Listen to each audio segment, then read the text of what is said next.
Boa tarde a todos, tudo bem? Quinta-feira a gente quer de VET Orienta. Eu queria também agradecer as 8 pessoas que entraram no canal, se eu não me engano, na minha conta, que entraram no canal nesse período que eu retomei ele, tá? E hoje estamos no quadro VET Orienta, num tema que acho que muita gente espera que ele venha, que é o que eu relato, o 3, que eu relato o mundo das doenças clínicas, né?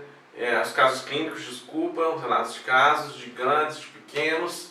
Então, esse mês a gente mantém-se atualizado, mantém-se inteirado do que está rolando na comunidade.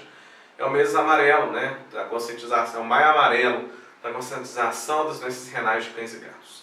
Pensando nisso, eu pesquisei um pouquinho sobre o assunto e trouxe um tema que eu achei no artigo de 2024, que... deixa eu achar aqui o nome dele. Peraí, vou sair de cena, mas eu vou voltar. Achei! São os papéis que eu estava estudando. Insights sobre o eixo intestino-rim e implicações para a doença renal crônica de cães e gatos, da Summers, Kimby, 2024, do Veterinary Journal. Então, eu achei muito interessante, quis buscar algo novo, né? Então eu achei um artigo de 2024, das duas autoras, e eu vou falar então um pouquinho do que eu absorvi desse artigo sobre o eixo intestino-rim que influencia na doença renal crônica. Então, para começar falando sobre ele, eu trouxe esse esqueminha para chegar na disfunção, aumento da disfunção renal de um animal com doença renal crônica, certo?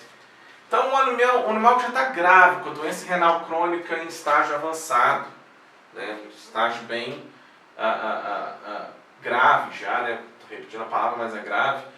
Aí este animal, cão e gato, ele é acometido por uma disbiose intestinal. Então, a disbiose intestinal é um desequilíbrio da microbiota intestinal, ou seja, a comunidade de bactérias, fungos e outros micro-organismos estão em desequilíbrio. Isso contribui para um desmetabolismo microbiano. Esse desmetabolismo microbiano, ele corrobora para o aumento das toxinas urêmicas, esse desbalanceamento todo, altera os perfis de ácidos biliares, ácidos graxos e aminoácidos, aumentando aí mais o desequilíbrio, compromete as barreiras epiteliais intestinais e, quando compromete isso, leva esse acometimento ao extravasamento dessas toxinas, tanto das toxinas quanto dos micro-organismos para o sistema, levando a doenças cardiovasculares, principalmente inflamação sistêmica, que agrava o quadro da doença, da disfunção renal, agravando a doença renal, né, crônica, e levando aos outros acometimentos em decorrência disso. Desbalanço hídrico renal, desbalanço do equilíbrio ácido-básico do organismo, desbalanço do hídrico, do ácido graxo e dos eletrólitos. Então, leva a todos esses desequilíbrios que agravam o quadro de doença renal crônica. E aí esse trabalho, ele traz uma visão diferente do que se trata mais a sintomatologia. Então ele busca atuar sobre esse desequilíbrio para poder restabelecer um certo equilíbrio no organismo e atuar beneficamente sobre a disfunção, sobre a doença renal crônica.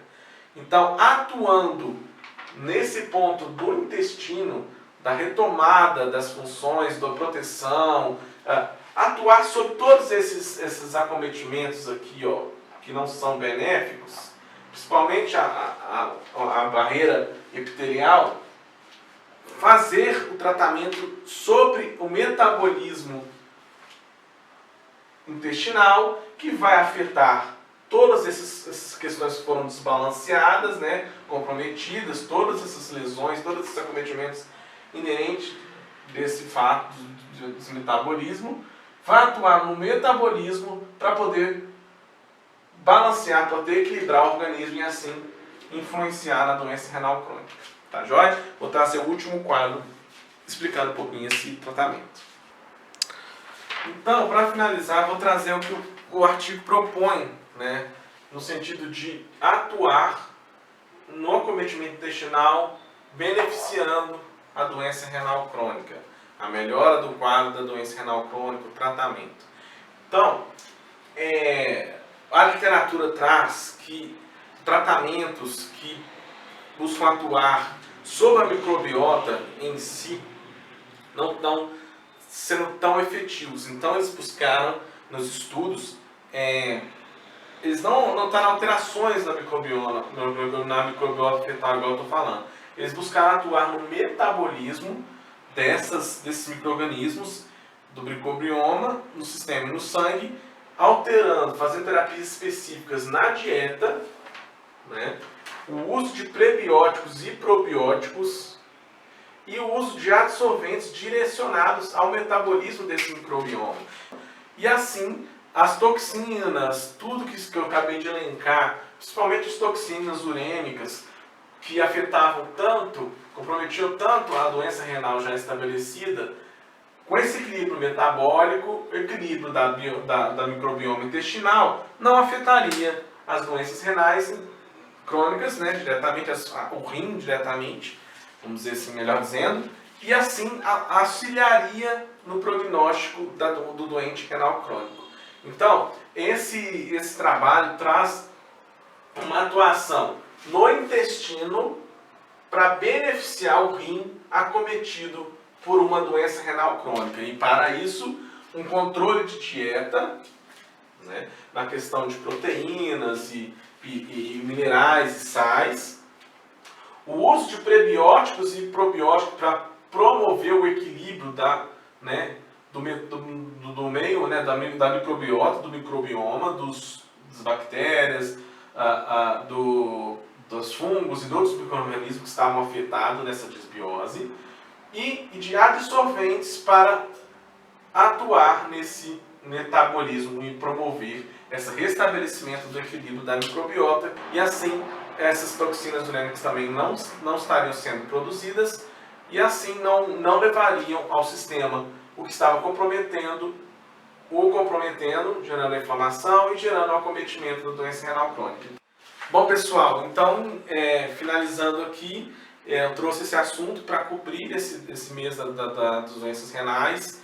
É a primeira vez que eu faço esse formato de abordar isso, é algo complexo, tentando reduzi-lo para não ficar cansativo, mas ao mesmo tempo querendo estimular a leitura do artigo que eu vou deixar e do tema, se inteirar mais sobre o tema, que eu vou deixar lá nos comentários, na descrição, do vídeo. E sugestões, podem mandar sugestões, discutir, falar, Fernando, você se equivocou aqui, ali, e aí igual eu falei nos outros vídeos também, né? Igual no primeiro vídeo eu já falei, quando vocês acharem que eu me equivoquei, que eu me confundi, só mandar lá que no próximo vídeo eu já trago a correção, porque a gente está aqui para aprender, a gente está aqui para construir conhecimento junto, para juntar todos os veterinários em prol de uma veterinária melhor, tá bom? Então espero que vocês tenham gostado do meu quadro, onde eu falo um pouco das doenças renais, e semana que vem a gente retoma o mundo 1 e 2 desse quadro VetOrienta, tá bom? Muito obrigado a todos, a gente se vê.